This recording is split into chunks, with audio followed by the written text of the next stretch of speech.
नमस्कार दोस्तों, मैं आशीष शुक्ला मिशन इंस्टीट्यूट के ऑनलाइन प्लेटफॉर्म पर आप सभी प्यारे साथियों का बहुत-बहुत स्वागत करते हैं दोस्तों। दोस्तों हम लोग अपनी जो श्रृंखलाओं में चल रहे थे, ठीक? अपनी जो हिंदी की जो हम श्रृंखला लेकर चल रहे थे, उस श्रृंखला को आज हम आगे बढ़ाएँगे। जब हम आगे बढ़ाएँगे उसके कुछ नए-नए मुद्दों को भी देखा जाएगा कि और नए-नए चीज़ें क्या-क्या आई हैं इसमें और इसको कैसे-कैसे याद किया जाएगा, कैसे इसे समझा जाएगा। तो लेकिन दोस्तों इतना करने के पहले एक बार आप लोग यह ध्यान रखिएगा, जैसा कि आज हमारे चैनल पर आप लोग पहली बार आए हैं, ठीक? तो आप लोग अगर हमारे चैनल पर यूट्यूब चैनल पर पहली बार आए हैं तो आप लोग एक बार चैनल को सब्सक्राइब करिएगा, ठीक? और उसके बाद फिर क्लास का आनंद उठाइएगा। अपने दोस्तों के पास भी इसको शेयर करिएगा, जिससे जब ज़्यादा से ज़्यादा इसका आप शेयर करेंगे तो ज़्यादा से ज़्यादा यहाँ से हमें ताकत मिलेगी और जब हमें ताकत ज़्यादा से ज़्यादा मिलेगी तो हम ज़्यादा से ज़्यादा आपकी तरफ डिलीवर करने की कोशिश करेंगे। तो चलिए दोस्तों, इस आज हम अपनी ही इसी कड़ी को हम आगे बढ़ाते हैं, अपनी कड़ी को आगे बढ़ाते हैं जहाँ आपको हिंदी का एक एक नया अध्याय पढ़ाया जा रहा है। मतलब कि हिंदी में आपको हम क्या पढ़ा रहे थे? हिंदी में हम आपको पढ़ा क्या रहे थे? वर्णमाला पढ़ा रहे थे, ठीक? क्या पढ़ा रहे थे? वर्णमाला पढ़ा रहे थे, ठीक है? अब इस वर्णमाला में हम आपको क्या पढ़ा रहे थे? व्यंजन वर्ण पढ़ा रहे थे, ठीक? और जब हम आपको वहाँ पे व्यंजन वर्ण पढ़ा रहे थे, तो उस व्यंजन वर्ण को जब हम पढ़ा रहे थे, उस समय क्या मिल रहा था आपको? अब उस व्यंजन वर्ण में आपको क्या-क्या दिखाई दिया था, यह चीज़ हम आपको बताना चाहते हैं कि जब हमने आपको व्यंजन पढ़ाया था, तो व्यंजन को पढ़ाते समय हमने आपको कई सारी चीज़ें बताई थी। सबसे पहले हमने आपको यहाँ पर एक बताया था जिसका नाम क्या था? वर्गीय व्यंजन नाम दिया गया था, ठीक? इसको हमने बताया था कि वर्गीय व्यंजन कौन से होते हैं, ठीक? वर्गीय व्यंजन कौन सा होता है, ठीक? उसके बाद फिर हमने आपको यहाँ पर यह बताया था अंतस्थ व्यंजन कौन सा होते हैं, ठीक? उसके बाद फिर हमने एक और आपको बताया था ऊष्म व्यंजन की बात बताई थी, ठीक? आप पिछली क्लासेस में अगर आप देखेंगे यह सारी चीज़ें आपको वहाँ पर दिखाई देंगी, ठीक है? अब इसके बाद हमने आपको यहाँ पर यह बताया था व्यंजन को कितने भागों में बाँटा गया था? व्यंजन को कितने भागों में बाँटा गया था? 8 भागों में बाँटा गया। कितने भागों में बाँटा गया? 8 भागों में हमने बाँट के बताया, ठीक है? और इसी व्यंजन में कुछ नवीन वर्ण भी आए थे, हिंदी के नवीन वर्ण की हमने बात कही थी, ठीक है? और इसी में हमने एक जगह यह बात कहा था कि जहाँ पे क्या नाम दिया गया था? अमानक वर्ण की बात कही गई थी। किसकी बात कही गई थी? अमानक वर्ण की बात कही गई थी। फिर हमने वहाँ पर एक आपको यह बताया था वर्ष व्यंजन की हमने बात बताई थी, ठीक? किसकी बात बताई थी? वर्ष व्यंजन की बात बताई थी। यह सारी चीज़ों पर हम क्या किए थे? अपनी परिचर्चा कर चुके थे। जो लोग आज हमारे चैनल पर नए आए हैं, वो लोग एक बार पीछे वाली क्लासेस को देखकर इस सारे भागों को आप वहाँ पर देख लीजिएगा। इन सारी चीज़ों को आप वहाँ पर पढ़ लीजिएगा, एक बार समझ लीजिएगा, ठीक है? अब आज हम जो जितना कुछ था वो हमने आपको बताया था। आज हम एक नए मुद्दे पे आएँगे। हमारा एक नया मुद्दा यह होगा जहाँ पर आपसे यह कहा जाता है, आपसे क्या कहा जाता है? प्राणत्व के आधार पर। किसके? प्राणत्व। या इसी को एक नाम दिया जाता है। क्या नाम दिया जाता है? क्या कहा जाता है? वायु प्रक्षेप कहा जाता है, ठीक? क्या नाम दिया जाता है? वायु प्रक्षेप, ठीक? प्राणत्व या वायु प्रक्षेप के आधार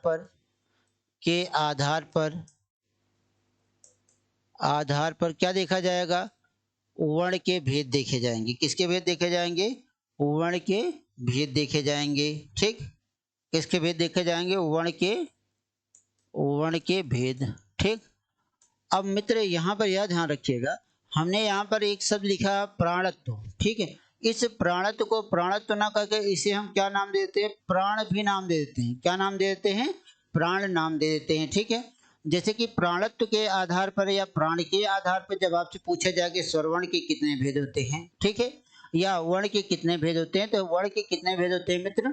2 भेद होते हैं। कितने भेद होते हैं? 2 भेद होते हैं। और इन 2 भेदों में एक भेद यह होता है जिसका नाम क्या होता है? अल्प प्राण होता है, ठीक? दूसरा भेद यह होता है जिसको नाम क्या दिया जाता है? महाप्राण नाम दिया जाता है, ठीक है? क्या नाम दिया जाता है? अल्प प्राण नाम दिया जाता है और क्या नाम दिया जाता है? महाप्राण नाम दिया जाता है, ठीक है? 2 भेद हो गए, अल्प प्राण और महाप्राण हो गए। अब मित्र यहाँ पे बात एक यह करेंगे कि अल्प प्राण हम किसे कहते हैं, ठीक है? हम किसकी बात करेंगे? अल्प प्राण की हम बात करेंगे। अगर आपसे पूछा जाए कि अल्प प्राण किसे कहा जाता है, तो यहाँ पर देखिए जब अल्प प्राण की हम बात करते हैं, किसकी? अल्प प्राण की अगर हम बात करते हैं तो अल्प प्राण क्या होते हैं? कहा जाता है जिन वर्णों के उच्चारण में, ठीक, जिन वर्णों के उच्चारण में उच्चारण में मुख से अधिक ध्वनि, मुख से अधिक ध्वनि, ठीक, अधिक ध्वनि, सॉरी, मुख से कम ध्वनि, क्या हो जाएगा? मुख से कम ध्वनि, ठीक, कम ध्वनि या कम वायु या कम बल निकलता, या कम बल को हटा ही दीजिए, कम वायु निकलते हैं, उसे क्या कहते हैं? उसे क्या नाम दिया जाता है? उसे अल्प प्राण कहते हैं। उसे क्या कहते हैं? अल्प प्राण कहते हैं, ठीक, क्या कहते हैं? अल्प प्राण कहते हैं, ठीक है। अब बात यहाँ पे समझे कि जिन वर्णों के उच्चारण में मुख से निकलने वाली ध्वनि, जो मुख से जैसे हम बोल रहे हैं ना, बोलते समय जो ध्वनि जहाँ पर कम कम निकलेगी वह क्या कहलाएगा? अल्प कहलाएगा। और जहाँ पर ज्यादा निकलेगी वह क्या कहलाएगा मित्र? महाप्राण कहलाएगा, ठीक, वह क्या कहलाएगा? महाप्राण कहलाएगा। तो आप यह ध्यान रखिएगा कि कहा जाता है जिन वर्णों के उच्चारण में मुख से कम वायु निकलेगी, कम बल लगेगा या कम ध्वनि निकलेगी, उसे हम क्या नाम दे देंगे? अल्प प्राण नाम दे देंगे। अब अगर आपसे कह दिया जाए जैसे, अगर आपसे कहा जाए जैसे, जैसे में क्या कहा जाता है? कहा जाता है किसी वर्ग का पहला, तीसरा और पांचवा वर्ण, ठीक, और क्या होगा? अंतस्थ व्यंजन होगा, ठीक, और सभी स्वर वर्ण हो जाएंगे। और क्या हो जाएंगे? सभी स्वर वर्ण हो जाएंगे, ठीक, और क्या हो जाएंगे? सभी स्वर वर्ण हो जाएंगे। जितने भी स्वर होते हैं वह क्या कहलाते हैं? अल्प प्राण। अब मित्र यहाँ पर हमने क्या कहा कि किसी वर्ग का, मतलब वर्ग कितने होते हैं? 5 होते हैं, और हर एक वर्ग में 5-5 वर्ण होते हैं। तो पहला, दूसरा, तीसरा, चौथा, पांचवा, यह क्रम हो जाता है। तो उस पहला, तीसरा, चौथा, पांचवें क्रम में हम क्या क्या लेंगे? पहला लेंगे, तीसरा लेंगे और पांचवा वर्ण लेंगे। जो पहला, तीसरा और पांचवा वर्ण होगा वह क्या कहलाएगा? अल्प प्राण कहलाएगा, ठीक। अब पहले वर्ण की अगर हम बात करते हैं तो पहला वर्ण क्या हो जाता है? का हो जाता है, ठीक, क्या होता है? का होता है। तीसरा क्या होता है? गा होता है। चौथा क्या हो जाता है? गा हो जाता है। फिर चा होता है, ठीक, उसके बाद जा होता है, फिर कौन सा होता है? यहाँ होता है। टा होता है, डा होता है और रा होता है। ता होता है और दा होता है और क्या हो जाता है? ना हो जाता है। पा होता है और बा होता है और क्या हो जाता है? माँ हो जाता है। फिर कौन से वर्ण आते हैं? या, रा, ला और वा जाता है। और क्या हो जाते हैं? और सभी स्वर वर्ण। और क्या हो जाते हैं? सभी स्वर वर्ण हो जाते हैं, ठीक, और क्या हो जाते हैं? सभी स्वर वर्ण हो जाते हैं, ठीक।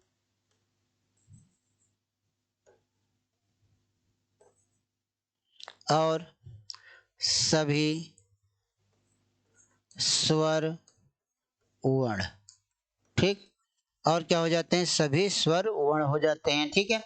अब मित्र यहाँ पे बात यह होती है कि जब हम इसमें यह पूछते हैं कि अगर आपसे पूछा जाए कि अल्प प्राण वर्णों की संख्या कितनी होती है, तो यहाँ से ध्यान दीजिएगा। जैसे अगर आपसे कह दिया जाए, कहा जाए अल्प प्राण,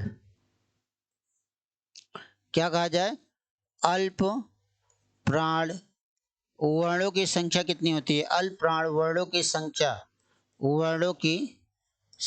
कितनी होती है? तो अल्प प्राण वर्णों की संख्या कितनी होगी आप यहाँ गिन सकते हैं। देखिए वर्ग का या पहला वर्ण है या तीसरा है या पांचवा है। या हमने पहला, तीसरे, पांचवे की बात कही, तो अब इसकी संख्या गिनना है तो 10 5 दिए 15, 15 4 19, 19 11 कितने हो जाते हैं? 30 हो जाते हैं। तो अल्प प्राण वर्णों की संख्या कितनी हो जाती है मित्र? 30 हो जाती है। कितनी हो जाती है? 30 हो जाती है। लेकिन अगर आपसे पूछ लिया जाए अल्प प्राण व्यंजन वर्णों की संख्या, व्यंजन वर्णों की संख्या कितनी होती है? अल्प प्राण व्यंजन वर्णों की संख्या कितनी होती है?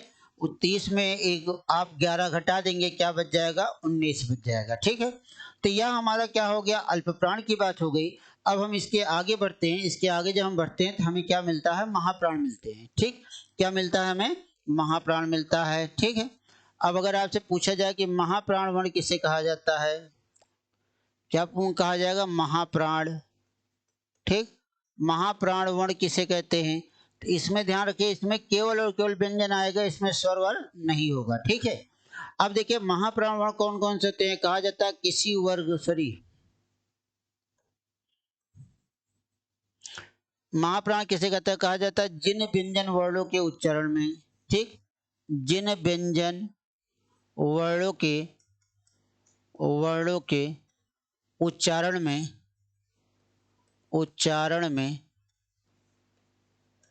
मुख से अधिक वायु या ध्वनि निकलती है, निकलती है, उसे हम क्या कहते हैं? उसे क्या कहा जाता है? उसे हम क्या नाम देते हैं? महाप्राण वर्ण कहते हैं। ठीक, उसे क्या नाम दिया जाता है? महाप्राण वर्ण कहते हैं। ठीक, जिन व्यंजन कहा जाता है जिन व्यंजन वर्णों के उच्चारण में मुख से अधिक वायु या ध्वनि निकलती है, उसे हम क्या नाम देते हैं? महाप्राण वर्ण कहते हैं। ठीक है, अब अगर आपसे पूछ लिया जाए जैसे कहा जाए, जैसे में क्या हो जाता है? कहा जाता है किसी वर्ग का, ठीक, किसी वर्ग का दूसरा चौथा वर्ण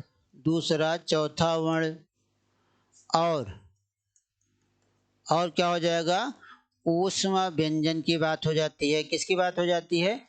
ऊष्म व्यंजन की बात हो जाती है। किसी वर्ग का दूसरा और चौथा वर्ण और क्या आ जाएगा? ऊष्म व्यंजन आ जाएगा। ठीक है, दूसरे चौथे वर्ण की बात करते हैं, जैसे खा हो गया, घा हो गया, ठीक, छा हुआ और झा हुआ, ठीक, ठा हुआ और ढा हुआ, ठीक है, था हुआ और क्या हुआ? धा हो गया। ठीक, और उसके बाद फिर क्या हुआ? फा हुआ और एक भा हो गया। ठीक, फिर उसके बाद फिर क्या लिखा जाएगा? सा और हा लिख दिया जाएगा। यह इतना वर्ण क्या कहलाएंगे भैया? महाप्राण वर्ण कहलाएंगे। यह इतना वर्ण क्या कहलाएगा? महाप्राण वर्ण कहलाएगा। बात क्लियर है? अल्प प्राण महाप्राण की बात हो गई। अब लेकिन बात यहाँ पर यह आती है कि महाप्राण वर्णों की संख्या कितनी होती है। ठीक है, किसकी? महाप्राण वर्णों की संख्या कितनी होती है? तो महाप्राण वर्णों की संख्या अगर आपकी बात कही जाए कि महाप्राण वर्णों की कुल संख्या कितनी होती है, ठीक, महाप्राण वर्णों की कुल संख्या कितनी होती है, यह अगर आपसे पूछा जाए तो महाप्राण वर्णों की कुल संख्या, महाप्राण वर्णों की कुल संख्या कितनी होती है? तो महाप्राण वर्णों की कुल संख्या कितनी होती है? गिन लीजिए आप। 10, 10 4 14। तो महाप्राण वर्णों की कुल संख्या कितनी होती है? 14 होती है। कितनी होती है? 14 होती है। दूसरी बात मित्र यहाँ पे यह याद रखिएगा कि जो महाप्राण वर्ण होते हैं, ठीक, कहा जाता है कि दो महाप्राण वर्णों का उच्चारण, दो महाप्राण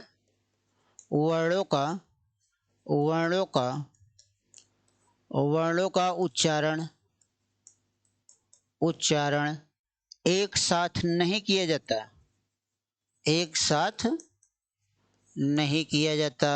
ठीक, एक साथ नहीं किया जाता। इस चीज का विशेष ध्यान रखिएगा कि दो महाप्राण वर्णों का उच्चारण एक साथ नहीं किया जाता है, यह चीज ध्यान रखिएगा। और अगर आपसे कभी पूछा जाए कि महाप्राण वर्णों की संख्या कितनी होती है? 14 होती है। यह भी आप ध्यान रखिएगा, कभी भी यह डा और ढा अल्प प्राण महाप्राण सघोष के साथ नहीं होते हैं। ठीक, इसको कभी नहीं रखना। कहीं भी अगर आपको लिखा भी दिखाई दे तो कभी इसकी गणना अल्प प्राण महाप्राण सघोष और अघोष के साथ न करना। ठीक है, अब बात यहाँ तक हो गई थी। अब इसके बाद फिर हम एक और पढ़ते हैं। ठीक है, एक और यहाँ हम पढ़ते हैं जहाँ पे आपसे कहा जाता है, क्या कहा जाता है? घोषत्व। क्या नाम दिया जाता है? घोषत्व या नाद के आधार पर, ठीक, या नाद को ही क्या कहा जाता है? झंकार के आधार पर, ठीक, झंकार के आधार पर, ठीक, आधार पर वर्ण के भेद, वर्ण के भेद की हम बात करते हैं, ठीक। किसके आधार पर? घोषत्व या नाद के आधार पर क्या देखा जाएगा? वर्ण के भेद देखे जाएंगे। घोषत्व या नाद के आधार पर वर्ण के कितने भेद होते हैं यह आपको बताना है, ठीक है। घोषत्व या नाद के आधार पर वर्ण के कुल कितने भेद होते हैं भैया? 2 भेद होते हैं। कितने भेद होते हैं? 2 भेद होते हैं, ठीक है। घोषत्व या नाद के आधार पर कितने होते हैं? 2 भेद होते हैं। 2 भेदों में एक भेद यह होता है जिसे क्या नाम दिया जाता है? एक को नाम क्या दिया जाता है? सघोष। दूसरे को क्या नाम दिया जाता है? अघोष नाम दिया जाता है, ठीक। क्या नाम दिया जाता है? अघोष सघोष होता है। यही सघोष को हम एक और नाम देते हैं जिसे आप जानते हो क्या? घोष कहा जाता है, ठीक। अब आप बात यहाँ पर यह किया जाता है कि यहाँ पर जो एक शब्द लिखा गया घोषत्व, ठीक। घोषत्व का अर्थ क्या होता है? घोषत्व का अर्थ मित्र यह होता है कि जहां पर क्या हो जाता है? कंपन की बात होती है। किसकी बात होती है? कंपन की बात होती है, ठीक। घोषत्व का अर्थ क्या होता है? कंपन होता है। मतलब इसमें क्या हो जाता है? स्वर तंत्रिका कंपित होती रहती है, उसे हम क्या कहते हैं? घोषत्व कहते हैं, ठीक। अब बात यहाँ पर हम किसकी करते हैं? सघोष वर्ण की करते हैं। किसकी करते हैं? सघोष वर्ण की करते हैं। कहा जाता है जिन वर्णों के उच्चारण में, जिन वर्णों के उच्चारण में स्वर तंत्रिका झंकृत होती हैं। कैसे होती हैं? झंकृत होती हैं,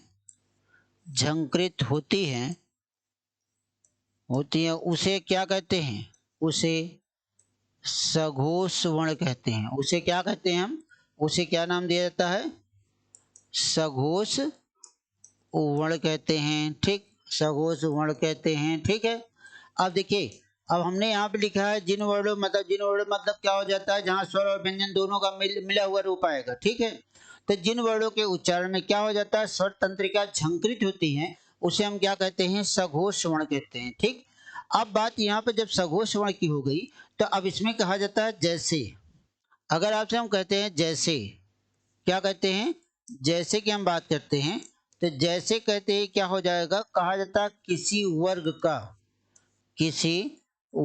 का, ठीक, तीसरा चौथा पांचवा वर्ण, ठीक। क्या क्या है? तीसरा चौथा पांचवा वर्ण, ठीक है। और क्या आएगा? यारा, लावा, और इसके साथ एक वर्ण आ जाता है हा, जो कि यहां से नहीं होता, ठीक है। हाँ, और क्या हो जाएगा? और सभी स्वर वर्ण, ठीक। अब स्वर वर्ण मतलब कि यह कहा गया किसी वर्ग का पहला तीसरा चौथा पांचवा वर्ण, ठीक। या रा ला वा कहा गया, ठीक है। या रा लावा कहा गया, या रा लावा कहा गया, और इसके साथ एक आया क्या? हा। इसके साथ क्या जुड़ा है? सभी स्वर वर्ण। तो यह सब क्या कहलाएंगे? या क्या कहलाएंगे? सघोष कहलाएंगे, या क्या कहलाएंगे? घोष कहलाएंगे। क्यों? क्योंकि हमने आपको यहाँ पे बताया था ना, घोष का अर्थ क्या होता है? झंकार होता है, या कंपन से लगाया जाता है, या नाद से लगाया जाता है, ठीक। तो अब इसे हम क्या नाम दे दिए हैं? सघोष वर्ण नाम दे दिए हैं। अब अगर आपसे कि यहाँ पर हमने जैसे लिख दिया कि जैसे हमने क्या लिखा? तीसरा चौथा पांचवा या यारा लावा लिखा गया। अब किसी वर्ग का तीसरा चौथा पांचवा वर्ण कौन कौन सा होगा? जैसे गा, घा और अंगा होगा, ठीक। जा, झा और क्या होगा? यहाँ होगा, ठीक है। डा, ढा और ड़ा होगा, ठीक। उसके बाद फिर था दा धा ना होगा, ठीक। दा धा ना होगा। फिर क्या हो जाएगा? बा भा और माँ हो जाएगा, ठीक है। उसके बाद फिर देखिए यहाँ पर और क्या लिखा गया है? यारा लावा लिखा गया है, तो हम क्या लिख देंगे? या रा ला और वा आ जाएगा। लेकिन इसके साथ एक वर्ण और क्या आ जाता है? हा आ जाता है। और क्या आ जाएगा मित्र? सभी स्वर वर्ण आ जाएंगे, सभी स्वर वर्ण हो जाएंगे, ठीक। और क्या हो जाएंगे? सभी स्वर वर्ण की बात हो जाएगी। अब बात यहाँ पर यह है कि हमने आपको सामने इतना सब कुछ लिख दिया। हमने यहाँ लिख दिया कि वर्ग का तीसरा चौथा पांचवा वर्ण यहाँ से यहाँ तक हो गया, ठीक। तीसरा चौथा पांचवा वर्ण यहाँ से यहाँ तक हो गया। अंतस्थ व्यंजन यहाँ हो गया, ठीक। अंतस्थ व्यंजन यहाँ हो गया। हा की बात हमने यहाँ पे कर दिया। अब अगर आपसे यह पूछा जाए, अगर आपसे यह पूछा जाए कि सघोष वर्णों की संख्या कितनी होती है, अगर आपसे यह पूछा जाए कि सघोष वर्णों की कुल संख्या कितनी होती है, तो अगर आपसे पूछा जाए कि सघोष वर्णों की संख्या कितनी होती है, अगर आपसे कहा जाए सघोष वर्णों की संख्या कितनी होती है, तो आप क्या उत्तर क्या देंगे? सघोष वर्णों की संख्या कितनी होती है? आप 15 15 4 19 1 20 20 11 31 हो जाएगा। तो यह अपने दिमाग में रखिएगा, कितने हो जाएंगे? 31 हो जाएंगे। सघोष वर्णों की संख्या कितनी हो जाएगी? 31 हो जाएगी। यह बात क्लियर हो गई। अब सघोष वर्णों की संख्या जब 31 हो गई तो इसी से हम यह एक निकाल लेते हैं, कहा जाता है सघोष व्यंजन वर्णों की संख्या कितनी होती है? सघोष व्यंजन वर्णों की संख्या कितनी होती है? व्यंजन वर्णों की संख्या, व्यंजन वर्णों की संख्या कितनी होती है? तो सघोष व्यंजन वर्णों की संख्या कितनी हो जाती है, यह आप हम बताएंगे। अब इस 31 में 11 क्या थे? स्वर थे। इस 31 में 11 आपका क्या था? स्वर था। उसी 11 स्वर को आप हटा दीजिएगा। जब आप 11 स्वर को हटा देंगे बचेगा आपके पास कितना? कितना बच जाएगा? 11 घटा देंगे 20 बचेगा। तो सघोष व्यंजन वर्णों की संख्या कितनी हो जाएगी मित्र? 20 हो जाती है। आप इससे एक कदम ना आगे जाइएगा ना एक कदम आप पीछे जाइएगा, ना ही इसमें उच्छिष्ट व्यंजन जोड़िएगा। ठीक, यह ध्यान रखना है कि इसमें आपको उच्छिष्ट व्यंजन भी नहीं जोड़ना है, क्योंकि सघोष अल्प प्राण महाप्राण में उच्छिष्ट व्यंजन को नहीं जोड़ा जाता है। ठीक, सघोष अल्प प्राण महाप्राण में क्या होता है? उच्छिष्ट व्यंजनों को नहीं जोड़ा जाता है। इस चीज को याद रखिएगा। ठीक है, अब जब हम इतनी बातें यहाँ पे क्लियर कर लेते हैं तो अब इसी में एक कड़ी और आगे चलते हैं। ठीक, एक कड़ी और आगे जब चलते हैं तो एक कड़ी जब हम और आगे चलते हैं तो उसमें क्या हो जाता है, जहां पर एक कहा जाता है आपसे, एक नाम लिया जाता है किसका? अघोष का। ठीक, अघोष वर्ण। अब बात यहाँ पर किसकी आ गई है? अघोष वर्ण की आ गई है। अब अगर आपसे पूछा जाए कि अघोष वर्ण हम किसे कहते हैं, क्या अघोष वर्ण हम किसे कहते हैं, अगर यह बात कही जाए तो अघोष वर्ण किसे कहा जाएगा मित्र, यह बताइएगा हमें। अब हम अघोष वर्ण की हम बात करते हैं तो अघोष वर्ण मतलब यह हो जाता है कि जिन व्यंजन वर्णों के उच्चारण में, क्या कहा जाता है? जिन व्यंजन वर्णों के उच्चारण में, जिन व्यंजन वर्णों के वर्णों के उच्चारण में स्वर तंत्रिका झंकृत नहीं होती है, स्वर तंत्रिका झंकृत नहीं होती है,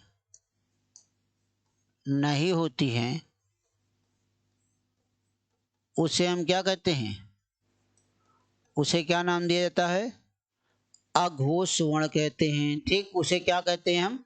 अघोष वर्ण कहते हैं। ठीक, क्या कहा गया? जिन व्यंजन वर्णों के उच्चारण में स्वर तंत्रिका झंकृत नहीं होती हैं उसे हम क्या नाम देते हैं? अघोष वर्ण नाम देते हैं। क्या नाम देते हैं? अघोष वर्ण नाम देते हैं। ठीक, अब जब हम उसे अघोष वर्ण नाम देते हैं तो इसके बारे में आप जान लीजिएगा। अब अघोष वर्ण होते कौन कौन से हैं? अब अगर आपसे कह दिया जाए जैसे, जैसे कहा जाता है किसी वर्ग का, ठीक, किसी वर्ग का पहला दूसरा वर्ण और क्या आएगा? वर्ण और श श श। ठीक, इतने की ही बात करनी है। ठीक, किसकी बात करनी है? पहले और दूसरे वर्ण की। और किसकी बात करनी है? स की बात करनी है। यह सब मिलकर क्या बन जाते हैं? क्या बन जाते हैं? सब अघोष वर्ण कहलाते हैं। क्या कहलाते हैं? सब अघोष वर्ण कहलाते हैं। ठीक, क्या कहलाते हैं? अघोष वर्ण कहलाते हैं। बात क्लियर है। अब अगर आपसे पूछा जाए कि जैसे कि इसके बारे में जैसे बताया जाए कि जैसे कौन कौन से वर्ण होते हैं। ठीक, अब जैसे की अगर हम बात कर लेते हैं तो जैसे में पहला और दूसरे वर्ण की अगर हम बात करते हैं तो पहला और दूसरा वर्ण क्या हुआ? काखा हुआ। ठीक, फिर क्या हो जाता है? चाछा हो जाता है। ठीक, फिर क्या हो जाता है? टाठा हो जाता है। ठीक, फिर क्या हो जाता है? ताथा हो जाता है। ठीक है, फिर उसके बाद फिर क्या हो जाता है? पाफा हो जाता है। फिर नीचे क्या लिखा जाता है? सा सा सा और हा लिखा जाता है। ठीक, सा सा सा और हा लिखा जाता है। अब जब इतना कुछ लिखा जाता है तो इन सारे लिखे हुए जो शब्द आते हैं, अब आप इसकी गणना भी कर सकते हैं, इन्हीं से इसकी गणना भी आप कर सकते हैं। ठीक, अब अगर आपसे पूछ लिया जाए कि अघोष वर्णों की संख्या कितनी होती है, ठीक, किसकी, अघोष वर्णों की संख्या कितनी होती है, अघोष वर्णों की संख्या की बात करते हैं हम। अघोष वर्णों की संख्या अगर आपसे पूछते हैं तो अघोष वर्णों की संख्या कितनी होती है, यह आप हम बताएंगे। देखिए 10 हो गया, 10 4 14 हो गया, तो अघोष वर्णों की संख्या कितनी होती है, 14 हो जाती है। ठीक, कितनी, सॉरी यहाँ पे एक हटा दीजिएगा, अघोष वर्णों की संख्या कितनी हो जाती है मित्र, 13 हो जाती है। कितनी होती है, 13 होती है।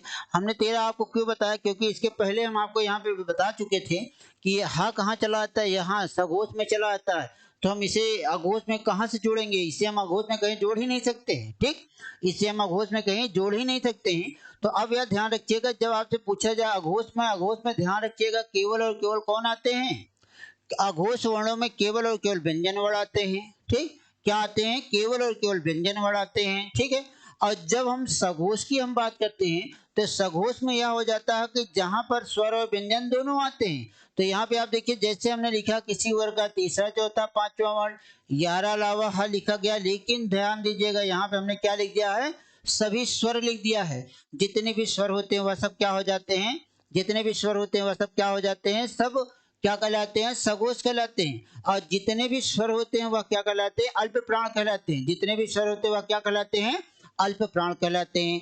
तो यह क्या हो गया कि जितने स्वर होते हैं, यह आप दिमाग रखिए, जितने स्वर होते हैं सारे स्वर क्या हो जाते हैं, अल्प प्राण होते हैं। ठीक, और सघोष वर्ण कहलाते हैं। ठीक, यह कभी महाप्राण और अघोष वर्णों के साथ नहीं जाता है। ठीक, इस तरह से हमने क्या किया, आज आपको अल्प प्राण और महाप्राण के शब्दों की बातें बतला दी। लेकिन बात यहाँ पर विशेष या ध्यान रखिएगा कि जैसे हमने आपको अल्प प्राण और महाप्राण बताया है, ठीक, क्या क्या बताया, अल्प प्राण और महाप्राण, तो ध्यान दीजिएगा मित्र, यहाँ पर हमने जो आपको बताया है उसमें एक चीज यह देख लीजिएगा। अब देखिए यहाँ पे हमने क्या लिखा, प्राण, इसी प्राण को क्या कहा जाता है, प्राणत्व कहा जाता है, या वायु प्रक्षेप। वायु प्रक्षेप का अर्थ क्या होता है, मुख से निकलने वाली वायु। ठीक, क्या हो जाता है, मुख से निकलने वाली वायु की हम बात कर देते हैं। मुख से निकलने वाली वायु के आधार पर वर्ण के कितने भेद होते हैं, 2 भेद होते हैं। कौन कौन से हुए, अल्प प्राण और महाप्राण। अब बात किसकी हो गई, हो रही थी यहाँ अल्प प्राण की। तो इसमें देख लीजिए, इसमें क्या हो गया, सब वर्णों के उच्चारण में मतलब स्वर और व्यंजन दोनों आ गए। अब यहाँ पे हमने देखिए फिर से लिखा है स्वर और व्यंजन, यहाँ वर्णों की संख्या हमने लिखा है, यहाँ सब कुछ लिखा। ठीक, तो अल्प प्राण वर्णों की संख्या हमने कितनी बतलाई है, 30 बतलाई है। अल्प प्राण व्यंजन वर्णों की संख्या हमने कितनी बतलाई है, 19 बतलाई है। ठीक, बात क्लियर है यहाँ तक। अब जब इतनी बातें क्लियर है तो हम इसके आगे बढ़ते हैं। इसके जब हम आगे बढ़ते हैं तो यहाँ पे क्या महाप्राण की बात आई। कहा जाता है जिन व्यंजन वर्णों के उच्चारण में मुख से अधिक वायु या ध्वनि निकलती है उसे हम महाप्राण कहते हैं। लेकिन इसमें ध्यान दीजिए, किसी वर्ग का दूसरा और चौथा वर्ण हो गया और क्या हो गया, उष्म व्यंजन हो गया। दूसरा और चौथे वर्ण की बात यहाँ पर हमने किया है, उष्म व्यंजन की बात हमने यहाँ पर किया है। ठीक, अब बात यह क्लियर हो गई। अब इसी के आगे हम आते हैं। अब हमने यहाँ पर क्या बांटा था, घोषत्व, नाद, या इसी को झंकार कहा गया। ठीक, कितने भेद हुए थे, 2 भेद हुए थे। 2 भेदों हमने सबसे पहले क्या लाया, सघोष वर्ण लाया। क्या लाया, सघोष वर्ण लाया। सघोष वर्ण को हमने क्या बताया कि सघोष क्या होते हैं, जिन वर्णों के उच्चारण में स्वर तंत्रिका, स्वर तंत्रिका मतलब क्या होता है, कंठ, यहाँ जो कंठ लगा हुआ है, फेफड़े से जो ध्वनि निकलती है, ध्वनि में क्या हो जाए, हल्का हल्का वाइब्रेशन होता है अर्थात कंपन होता है। उसी कंपन के आधार पर हमने स्वर को जब बांटा, वर्ण को जब बांटा था तो उसने सघोष मिला था। तो ऐसे भी वर्ण आए थे जिसमें क्या हो जाता है, कंपन में गले में क्या होता है, कंपन उत्पन्न होता है। ठीक, गले में क्या उत्पन्न होती है, कंपन उत्पन्न होता है। जब कंपन उत्पन्न होता है तो उसे हम क्या नाम देते हैं, सघोष नाम देते हैं। वही हमने यहाँ पे क्या कहा कि जिन वर्णों के उच्चारण में स्वर तंत्रिका क्या होती है, झंकृत होती है, उसे हम क्या कहते हैं, सघोष वर्ण कहते हैं। फिर हमने यहाँ पे लिखा किसी वर्ग का तीसरा चौथा पांचवा वर्ण, और क्या आएगा, यार अलावा हा आएगा। ठीक, और इसके साथ साथ क्या आएगा, सभी स्वर वर्ण आएंगे। तो हमने यहाँ पर यह सारे के सारे वर्णों को भी हमने यहाँ पे लिख दिया है। इसको भी आप देख सकते हैं, पूरी स्पष्ट रूप से हमने लिख दिया है। इसको भी आप देख कर अपना कर सकते हैं। उसके बाद फिर हमने यहाँ पे यह बताया सघोष वर्णों की संख्या कितनी होती है। ठीक, सघोष वर्णों की संख्या कितनी होती है, 31। लेकिन सघोष व्यंजन वर्णों की संख्या कितनी होती है, 20 होती है। ठीक, कितनी होती है? 20 होती है। ठीक है, इसी के बाद फिर हमने एक आपको यह बताया था कि जहाँ पे कहा गया था अघोष वर्ण, अघोष वर्ण में हमने केवल और केवल व्यंजन वर्ण को रखा है, बाकी इसमें स्वर नहीं आएंगे। ठीक, बाकी इसमें स्वर नहीं आएंगे। जब स्वर नहीं आएंगे, उच्चारण में क्या हो जाए? स्वर तंत्रिका झंकृत नहीं होती है, उसे हम क्या नाम देते हैं? अघोष नाम देते हैं। जैसे अगर आपसे कहा जाए किसी वर्ग का पहला दूसरा वर्ण और क्या होगा? स स स होगा, तो हमने यहाँ पे यह लिखा पहला और दूसरा वर्ण लिखा, और यहाँ तीन सा की बात हुई, तालु, मूर्धा और दंत सा की बात हो गई। जब हमने तीनों सा को जोड़ दिया तो यह सब क्या बन गए? अघोष वर्ण हो गए। क्लियर है दोस्तों? इस तरह से आज हमने क्या किया? हिंदी वर्णमाला के सारे भागों को हमने खत्म कर दिया है। ठीक है, इसके पहले की क्लास आप देखिएगा, उसमें हमने आपको बहुत सारी चीजें बताई है। व्यंजन वर्णों को भागों में बांटा है, व्यंजन वर्णों का उच्चारण स्थान निर्धारित किया है। तो आप लोग एक बार जाके पीछे वाली क्लासेस को जरूर देखिएगा। ठीक, अगर आप पीछे वाली क्लास को देखते हैं तो आपको यह भी समझ में आएगा और भी आता रहेगा। ठीक है, लेकिन यह ध्यान रखिए कि जैसे अगर आपको शॉर्ट में याद करना है, तो शॉर्ट में याद करने के लिए जैसे अगर कहा जाए अल्प प्राण, क्या कहा जाए? अल्प प्राण वर्ण कौन कौन से होते हैं? तो अल्प प्राण वर्ण मतलब क्या हो जाता है?